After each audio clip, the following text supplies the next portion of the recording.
Bienvenida, bienvenido a esta exploración financiera. Hoy nos metemos de lleno en los números de empresas Lipigas S.A., los del segundo trimestre de 2025. La fuente es su informe financiero consolidado intermedio. Exacto.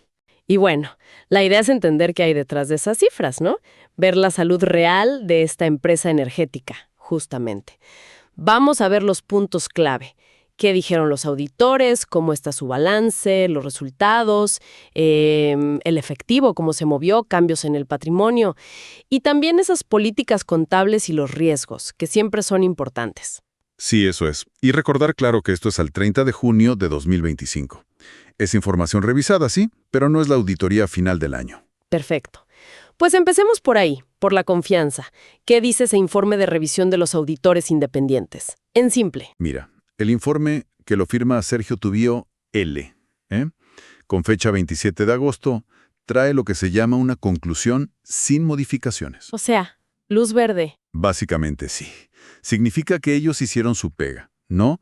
Preguntaron, analizaron los números según la norma, la NIA 2410 para estos casos intermedios, Ajá. y no encontraron nada que les hiciera pensar que estos estados financieros no presenten razonablemente la situación de Lipigas. O sea, sus números, sus resultados, sus flujos de caja. Entendido. No es una auditoría completa, pero da una seguridad importante, ¿no? Exacto. Una seguridad relevante.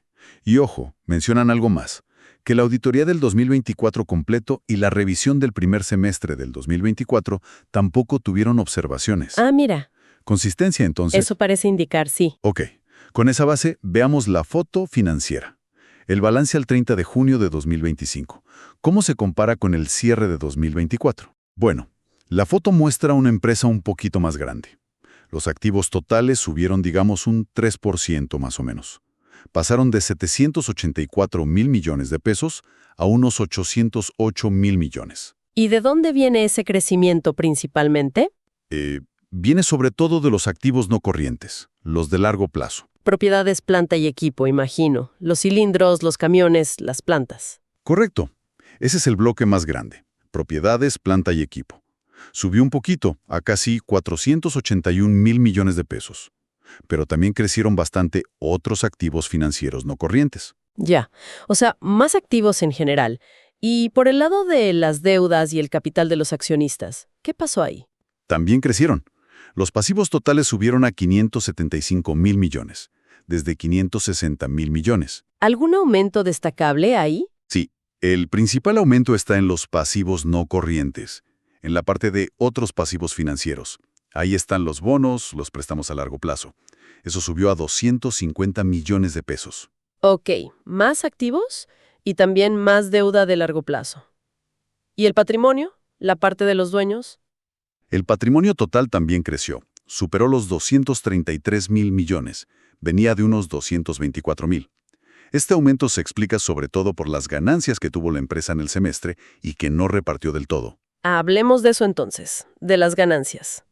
¿Cómo le fue a Lipigas en estos primeros 6 meses de 2025 comparado con el 2024? Les fue bien, bastante bien. La ganancia neta del semestre llegó casi a 34,6 mil millones de pesos. ¿Y eso comparado con el año pasado? Es un salto importante, casi un 25% más que los 27,8 mil millones que ganaron en el primer semestre de 2024. Un 25% más de utilidad neta. ¿Qué impulsó esa mejora? ¿Vendieron más gas, simplemente? Las ventas subieron, sí. Los ingresos de actividades ordinarias pasaron de 427 mil millones a 461 mil millones. Pero ojo, el costo de ventas también subió fuerte. Lo que les cuesta el gas y otros costos directos, ¿no? Pasó de 290 mil millones a 315 mil millones. Ah, claro. Vendieron más, pero les costó más producir o comprar lo que vendieron. ¿El margen bruto aguantó? Sí, a pesar de eso, la ganancia bruta, que es la diferencia, igual fue mayor.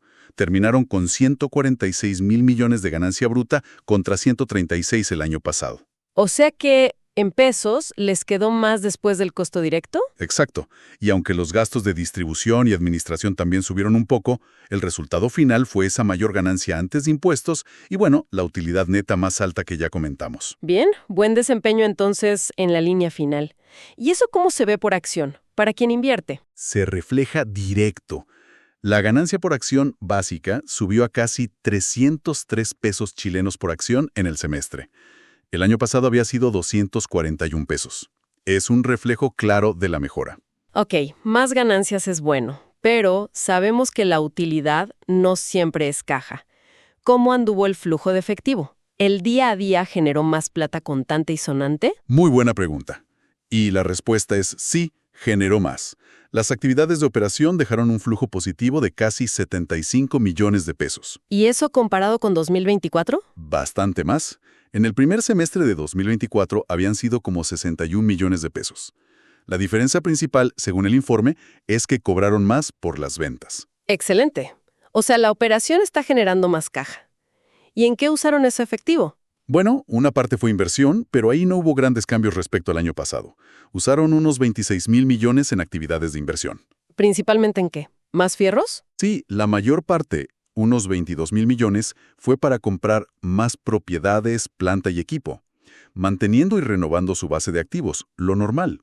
Ok. Inversión estable. ¿Y en financiación? ¿Pagaron deudas? ¿Pidieron más? ¿Repartieron dividendos? Ahí sí hubo un cambio más notorio. Se usó bastante más efectivo en financiar.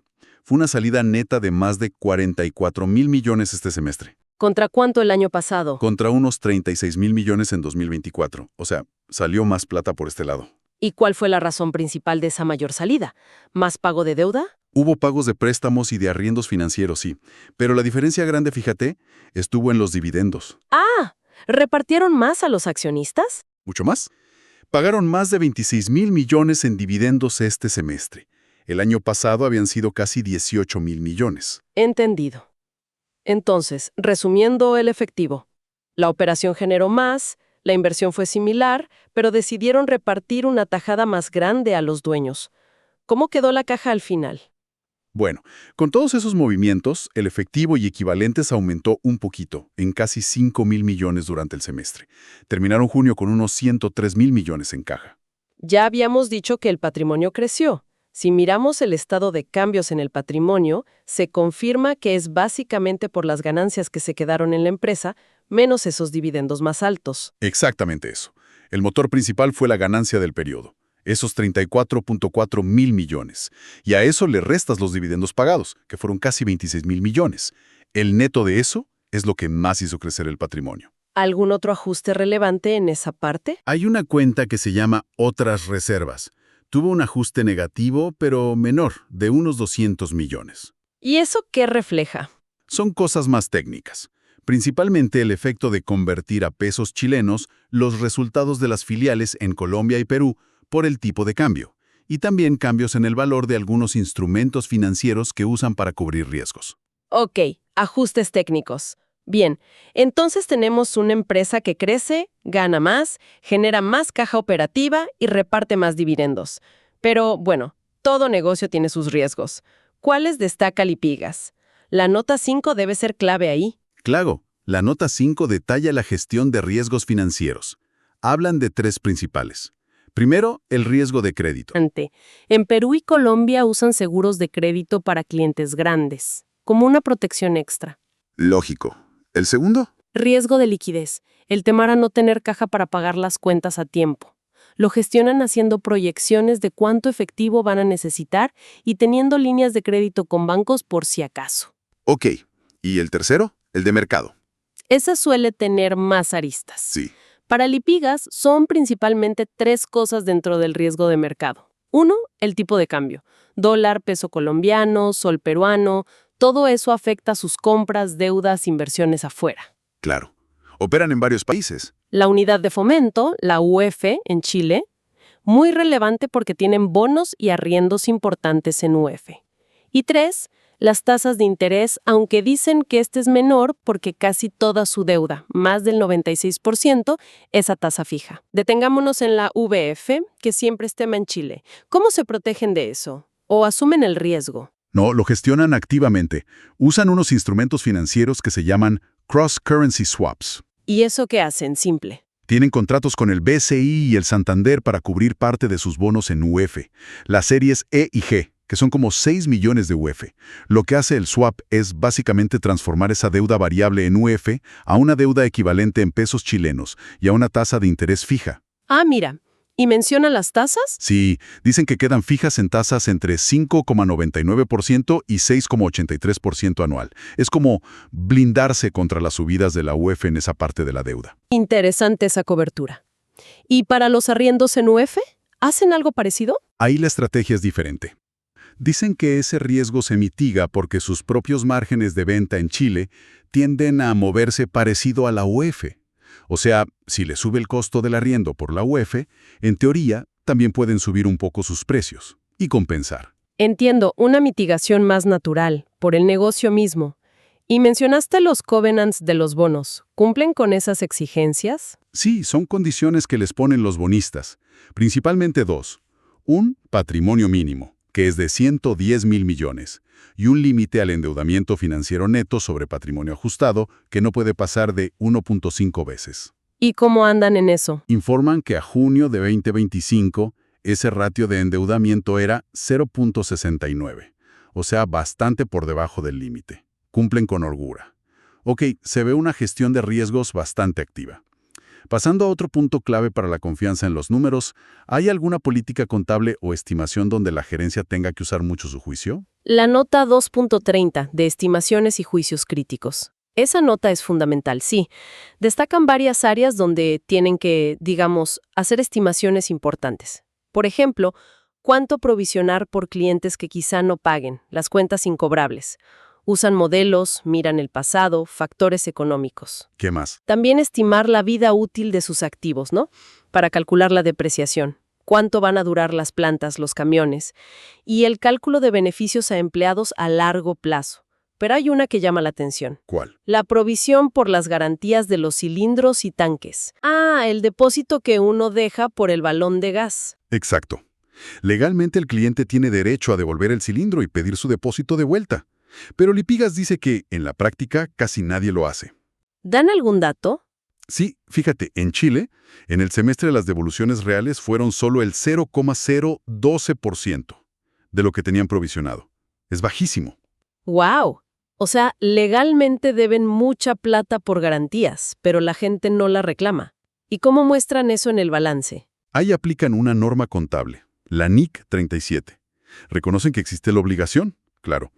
Pero en vez de poner el monto total de todas las garantías recibidas, que sería enorme, ¿Qué hacen? estiman cuánto creen que realmente van a tener que pagar en el futuro, considerando esa bajísima tasa de devolución histórica. Y ese monto estimado lo traen a valor presente, descontado con tasas de interés. Además, estiman que la gente podría reclamar hasta en 40 años. Entiendo. Es una estimación con mucho juicio, basada en la historia, y que hace que el pasivo en el balance sea mucho menor de lo que sería el monto total nominal. Exactamente. Es un tratamiento contable válido, pero que depende mucho de esas estimaciones de largo plazo y de las tasas de descuento que usan, que varían por país. Es un punto técnico, pero importante para entender bien ese pasivo. Muy claro. Ya para ir terminando este análisis, ¿algún otro detalle interesante que viste en las notas? ¿Algo para el panorama general? Sí, un par de cosas rápidas. Primero, los segmentos, nota 27. Confirman que operan en Chile, Colombia y Perú, y que Chile sigue siendo, por lejos, el principal motor de ingresos y resultados. Ok. ¿Algo más? Segundo, partes relacionadas, nota 8. Detallan transacciones con empresas vinculadas. Le compran gas a ENAP, por ejemplo, que es accionista de una filial. Tienen préstamos con Inversiones Maihue y Melsa, y transparentan la remuneración de directores y gerentes principales. ¿Alguna inversión que llame la atención? Sí, la nota 13 menciona la inversión en Rock Truck Spa. Lipigas, a través de una filial, se comprometió a comprar el 70% de esta empresa de transporte de carga. Transporte me carga, ¿eso es una diversificación? Parece una movida interesante, sí. Quizás para optimizar su propia logística o explorar un negocio conectado. Habrá que ver cómo evoluciona. Un punto a seguir definitivamente. ¿Y cambios en la estructura de empresas? Mencionan algunos ajustes internos, nota 2.6, fusiones de sociedades en Chile, un cambio de nombre en Perú, cosas que muestran que siguen ordenando su estructura en los distintos países. Perfecto. Ha sido una revisión muy completa. Vemos una Lipigas que a mediados de 2025 está más grande, gana más que el año anterior, genera más caja con su negocio principal. pero que también decidió aumentar fuerte los dividendos este semestre. Exacto. Y con una gestión de riesgos que parece activa, sobre todo con la UEF, y con políticas contables que requieren juicios importantes, como esa de las garantías. Así es. Los números muestran solidez, cumplen sus compromisos de deuda. Y sí, hay complejidades técnicas detrás, como esos derivados para la UEF o la estimación de las garantías, que son clave para entender bien la foto. Y para cerrar, dejando una idea en el aire, ¿qué pregunta clave nos deja este análisis de Lipigas? Bueno, viendo que siguen invirtiendo en su negocio tradicional de gas, en los fierros, ¿no? Propiedades, planta, equipo, pero al mismo tiempo hacen esta movida hacia el transporte con Rocktrotec. Ajá. La pregunta es, ¿cómo van a equilibrar eso? ¿Cómo van a balancear el seguir creciendo y optimizando su negocio principal, que es el que da las ganancias hoy, con esta incursión en un área como la logística? Interesante. ¿Y qué implicaciones podría tener esa estrategia dual a futuro? Bueno, uno se pregunta por el perfil de riesgo. ¿Cambiará? ¿Necesitarán una estructura de capital diferente? Y a largo plazo, ¿cómo afectará la rentabilidad total? Es, sin duda, un desarrollo para tener un ojo puesto en los próximos informes. Un excelente punto para la reflexión. Muchas gracias por acompañarnos en este análisis detallado de los números de Lipigas.